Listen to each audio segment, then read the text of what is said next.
जिल्हाध्यक्ष नाही दबला पाहिजे. इकडून काढा, इकडून काढा, इकडून काढा.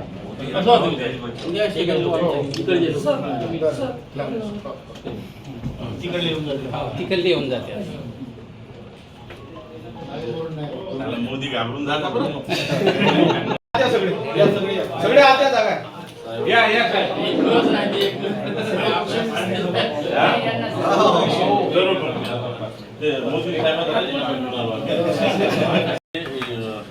नीट परीक्षेमध्ये घोटाळा झाला आणि गेल्या अनेक महिन्यापासून मुलं आंदोलन करतायत.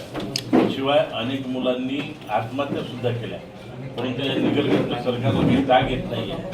एक त्याचा राजीनामा घेतला म्हणजे शिक्षण पद्धती सुधारल असं नाही, परंतु त्यांना धाक बसेल. याच्या पुढे जो कोणी शिक्षण मंत्री होईल त्याला धाक बसेल, पण जनतेच्या नजरेत आपण पडू आणि तो याच्यापेक्षा चांगलं काम करायचा प्रयत्न करेल, एवढी आमची अपेक्षा होती. शिवाय बोलायचं तर देशाचे भरपूर विषय आहेत, परंतु आता महत्त्वाचा विषय असा आहे की विद्यार्थ्यांच्या भविष्याचा विषय आहे आणि तो विषय मार्गी लागला पाहिजे. धर्मेंद्र प्रधान यांचा राजीनामा झाला पाहिजे. या विषयाच्या अनुषंगाने हे पत्र आम्ही आपल्याला देतोय आणि येत्या 9 तारखेला सर्वपक्षीय क्रांती दिवसाच्या दिनी एक भव्य आंदोलन वणीमध्ये होणार आहे. आपण याच्यावर कारवाई करावी. सदर पत्र आम्ही राष्ट्रपतींना दिलेलं आहे, ते आपल्याद्वारे पोहोचवण्यात यावं. याच्यात एक विषय टाकला आहे की जागतिक कीर्तीचे शिक्षण तज्ज्ञ आणि वैज्ञानिक जे आहेत सोनू वांगचूक, त्यांचं जे उपोषण चालू होतं गेल्या 20 दिवसापूर्वी, ते ज्या पद्धतीनं त्या दडपशाहीनं या सरकारनं ते आंदोलन उठवण्याचा प्रयत्न केला, याचा आम्ही निषेध करतो आणि देशातील सर्व नागरिकांना आंदोलन करण्याचा, उपोषण करण्याचा अधिकार आहे. त्या अधिकारावर बांधा आणण्याचं काम पूर्णपणे मोदी सरकार करत आहे. म्हणून आम्ही या गोष्टीचा निषेध करू. चौकीदार जोर है, चौकीदार जोर है, सब लड़े थे गोरों से, अब लड़ेंगे जोरों से, सब लड़े थे गोरों से, अब लड़ेंगे जोरों से. धर्मेंद्र प्रधान यांचा राजीनामा झालाच पाहिजे, झालाच पाहिजे. तानाशाही नहीं चलेगी, तानाशाही नहीं चलेगी. कब लड़े थे गोरों से, अब लड़ेंगे जोरों से, कब लड़े थे गोरों से, अब लड़ेंगे जोरों से.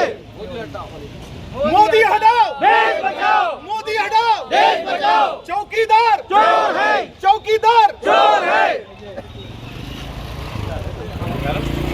निंदनीय प्रकार देशात चालू आहे. शिक्षण व्यवस्था पूर्ण ढासळली आहे.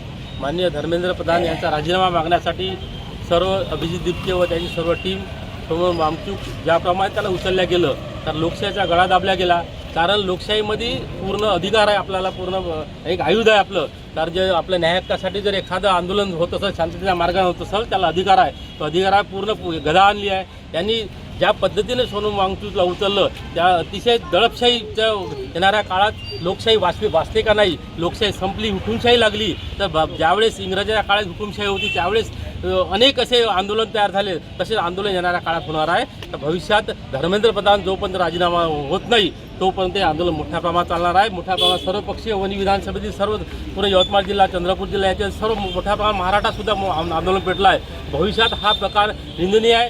लोकशाही जर आपल्या खरंच जिवंत ठेवायची असेल, बाबासाहेब संविधान जिवंत ठेवायचं असेल, तर भविष्यात आपल्याला एकत्र येणं गरजेचं आहे. तर हे सरकार निगरगट्ट सरकार आहे. यांना काही देणं घेणं नाही आहे. जर देणं घेणं असतं तर कमी ते 20 ते 22 दिवस झाले का मोठ्या प्रमाणात साधं शासनाचा प्रतिनिधी, केंद्र शासनाचा प्रतिनिधी तिथे गेला नाही. ज्यावेळेस मागच्या वेळेस 14 मध्ये आंदोलन झालं 50,000चं, त्यावेळेस शासनाचे प्रतिनिधी 3 दिवसानंतर सुद्धा तिथं कंटिन्यू तिथं चर्चा करत होते. चर्चा करत असताना त्यांना एक चांगलं ट्रीटमेंट देत होते. परंतु हे एक साधं एक शासनाचा कोणता प्रतिनिधी गेल्यामुळे हे केवळ एक जाळ गेंड्याची कातडी याच्यावर चढली आहे. त्यामुळे अशा सरकारला कुठेतरी धडा शिकवला पाहिजे. सर्वांनी एकत्र येऊन त्या निषेध केला पाहिजे. येणाऱ्या काळात धर्मेंद्र प्रधानचा राजीनामा झालाच पाहिजे. जोपर्यंत धर्मेंद्र प्रधान राजीनामा होत नाही तोपर्यंत आपण चूप बसणार नाही. सर्वपक्षीय लोक चूप बसणार नाही. म्हणून एकत्र येऊन एक लढा, हा लोकशाही वाचवायचा लढा आहे. हा लढा या कायम समोर जोपर्यंत लोकशाही येणाऱ्या काळात लोकशाहीला आपल्याला वाचवायचे आहे. म्हणून हे लढा आपला कायम येणाऱ्या काळात तीव्र करायचा आहे. सर्वपक्षीय लोकांनी एकत्र आल्याबद्दल सर्वांचे धन्यवाद. जय हिंद.